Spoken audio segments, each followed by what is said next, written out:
I would like to start this commentary by calling this gun the headshot expert.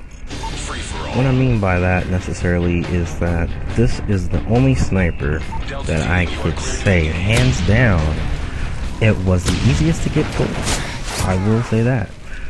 Besides the normal snipers, you know, MSR L1 or Indar Barrett. Recently they patched this gun. They did a slight, I think it was a slight buff, don't quote me on that, where this gun was able to actually shoot without the ridiculous recoil. I mean, coming from Cont 4 perspective, I've never had issues killing anybody with this gun. Before, I would still like to say the RS is the best spamming gun, just for the series period, only because, let's just face it guys, all you have to do is aim down sight, hit the fire button about 60 million times, and you're going to get that kill, more than likely.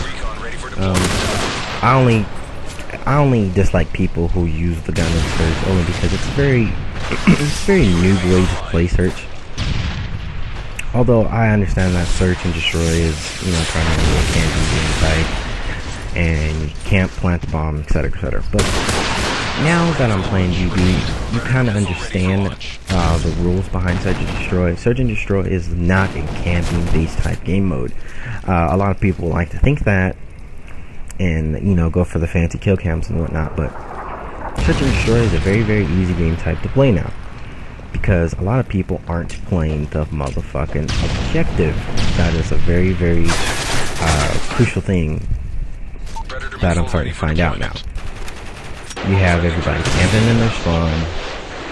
You have everybody sitting in corners and just waiting for somebody to run past. That's not how you necessarily play Search and Destroy. The title says it all, guys. Search and destroy.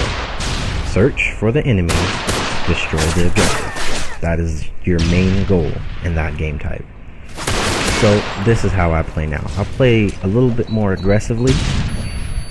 It's basically just run to a spot where you know the enemy is going to run to. 90% of the time, it's either going to be A-bomb or B-bomb. Now, another thing, if you're on offense, your main objective is to plant that bomb. That is it. You served your main purpose, is to plant that bomb. Excuse me, let me keep stuttering over my words here. Your number 2 purpose is to watch the bomb. Now, a lot of people say, oh, you're just camping. No, I'm playing the goddamn objective. Sometimes that could be very, very fun when people are necessarily just playing the objective only, and not necessarily worrying about, you know, this is a game. This is supposed to be where we're having fun. This also brings me to my second point that I want to talk about, which is camping. Now, camping in general is somebody who sits in the exact same spot time after time, doesn't move, and does the exact same things. That is camping. Somebody who picks up kills, moves to another spot, picks up a few kills, moves to another spot, that is not necessarily camping.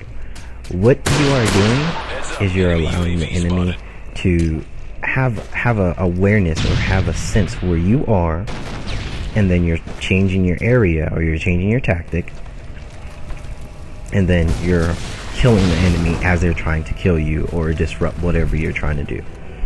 Now, a lot of people really don't seem to understand the ethics behind this game. This game is very, very easy to play. Now, I use the term game very, very loosely, because a lot of people don't treat this like one. A lot of people treat this as if it was real life, as if they're going to die in real life, as, you know, something's going to happen to them, they're going to explode, all this BS and bullshit. You know, none of that's going to happen. It's a video game. There's a reason why you respawn at the end of the day. You know, it's okay to die. And a lot of these kids, I'm starting to notice, have very, very high KDRs. I'm not hating on your KDR.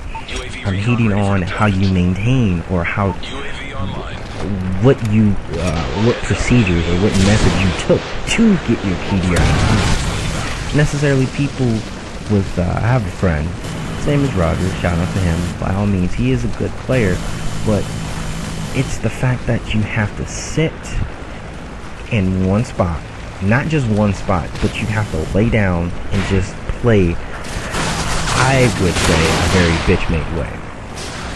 It may not seem that way to some people, because some people necessarily don't know the maps or don't know where the enemy is going to come from. That's okay, I'm not saying that. I'm just saying, why not go out and venture out and try to get as many kills as you can, then die.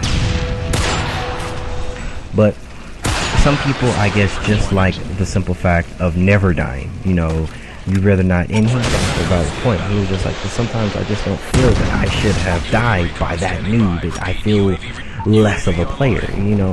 Well, if you're that much insecure about your talents in an individual as a player, then you have no reassurance in your talents. Honestly, that's exactly what you're telling me.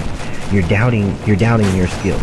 You're basically you're setting yourself up for failure.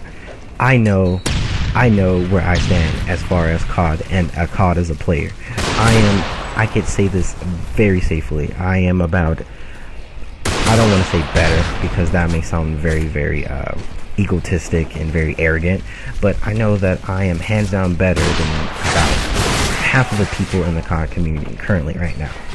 Half. Everybody playing across the world, I'm better than half. Because you look at how people play, and you look at and you see what you can do and what could you accomplish. I could go really, really deep into this conversation, but I was really trying hard for that headshot, and boom, single shot, headshot all day. Dragonov. Rate, comment, subscribe, guys. UuberguyHD. See you guys next time. Later.